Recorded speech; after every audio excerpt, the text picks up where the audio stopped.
Vampeta, falando de Corinthians e Flamengo. O assalto? Tem uma O Vanderlei, no primeiro tempo, o Corinthians dominou, foi melhor. Né? Abriu o placar com o jogo, mas um erro do bandeirinha Pablo. Já tá afastado. Já afastado. Já. Tá valendo aqui. Mas Como é que é, Vampeta, como é que é ser prejudicado? Porque vocês estão tão acostumados já. Que é isso, Flávio? Como é que funciona isso? Me explica. É só pra você saber o que eu sinto quando... Que é isso, Flávio? 6 pontos. Ô, Flávio, contra o Flamengo e contra o Coritiba. 4 pontos. 4 pontos. 4 pontos.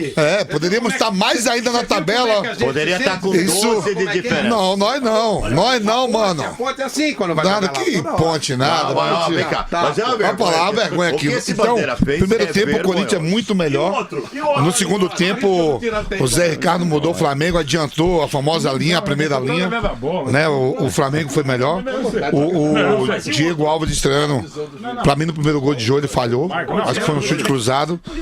No segundo tempo, podia pegar. No segundo tempo, que é goleiro de seleção, todo mundo falando. No segundo tempo, não. No segundo tempo, o Flamengo massacrou o Corinthians. No finalzinho, o jogo poderia ter feito 2-1, mas teve bola na trave. Eu acho que o resultado foi justo, 1-1. E segurou um dos favoritos. A gente segurou. Vanderlei, eu não vou falar agora, só apenas para em cima da imagem que o Silvio está mostrando. Não, é só para. Primeiro, esse meme que é sensacional com a marcação lá do impedimento, mas nesse lance mesmo a gente vê a irregularidade. O Rodriguinho derruba o árbitro, é falta ali, e por isso que o árbitro marcou falta do Rodriguinho no árbitro, derrubando. Olha lá. Não é um impedimento que é um dos mais absurdos da história, até porque ele está atrás da linha da bola. Mas observe a falta claríssima do Rodriguinho no árbitro. O árbitro botou aí na falta dentro da área. Flávio, Corinthians e Flamengo. Foi o maior sufoco do ano do Corinthians. Foi terrível. O impedimento é vergonhoso. Afastar o bandeirinha é até barato, mas não vai matar o cara, claro, né? Lógico. Mas fez o que tinha que fazer. Eu não consigo imaginar como é que ele errou. 3,30 metros é muita coisa. Quando você erra um pouquinho, normal, qualquer um pode errar. É o erro que a gente desconfia. Que você desconfia. No mínimo a gente fica com dúvida. Claro. Você fica, 3,30 metros é demais. O Corinthians escapou ontem de uma derrota que, apesar que foi um roubo, né? O que aconteceu no gol do Corinthians que foi anulado, o impedimento no cego, desgraçado, o assistente. O Corinthians foi prejudicado nitidamente, mas escapou no segundo tempo pelo jogo que fez o Flamengo, um time acertadinho, é um time que quando os jogadores... E o Diego não fez um grande jogo ontem, hein? Perdeu o gol lá no segundo tempo sem goleiro, o Cássio estava totalmente fora do lance, ele bateu por cima, o Diego não perde um gol como aquele, né? Então era o jogo que se o Corinthians perdesse não seria nada de outro mundo. Se não perdeu um jogo como o de ontem, Vanderlei, é difícil agora se apontar na tabela que fala, esse aqui o Corinthians pode perder, a não ser que seja uma anormalidade aí, um acidente de percurso, porque agora vai ser muito complicado o Corinthians perder jogos. E o Pablo também não jogou ontem, né, que na zaga é um cara importantíssimo, é titular, quase o Pedro Henrique faz um gol contra ontem. O Corinthians tá dando tudo certo, até quando os caras não jogam, parece que tá com o dedinho lá, ó. Mauro, quero ouvi-lo, lógico. Bom, eu não gosto, como diria o Carelli e todos os treinadores, eu não gosto de falar de arbitragem, aí fica 2h30 falando. Mas o Carelli não gosta mesmo, né? O Pipo não gosta do Naruto. Né? Todos, né? Não gosta de falar de arbitragem. Você acha que alguém do Corinthians gosta de falar de arbitragem? Não, acontece. O cara não fala do que lhe interessa. Não, Flávio, acontece. Então o cara fala assim... Vamos Penta agora falar de arbitragem? Não. Eu nunca falo, jamais vou falar, mas na boa. Na boa não, na péssima.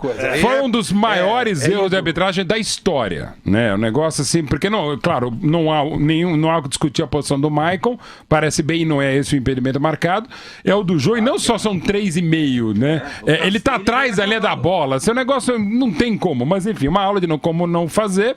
Aí, evidentemente, o Corinthians foi bastante prejudicado, no jogo que o Flamengo até começou um pouquinho melhor, o Corinthians foi fazendo seu jogo, de novo o Balbuena se antecipou, de novo o jogo decisivo em clássico, eu que tanto gosto do Diego Alves, entendo que faltou o ritmo de jogo e não fechou o gol devidamente e saiu o gol do Corinthians.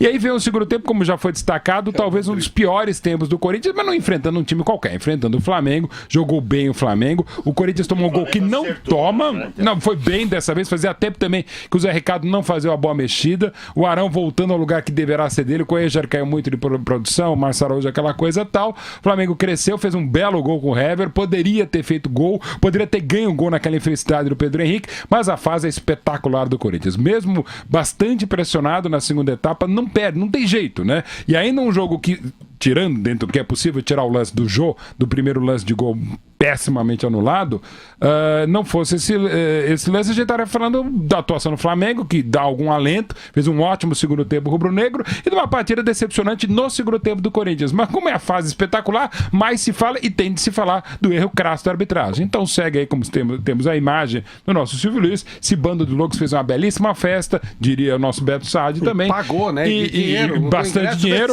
para um ótimo jogo, o primeiro tempo do Corinthians, segundo tempo muito do Flamengo, e a fase espetacular, não só pelo empate, pelas circunstâncias, mas também pelo empate no Sul, que a gente vai falar já já, entre Grêmio e Santos.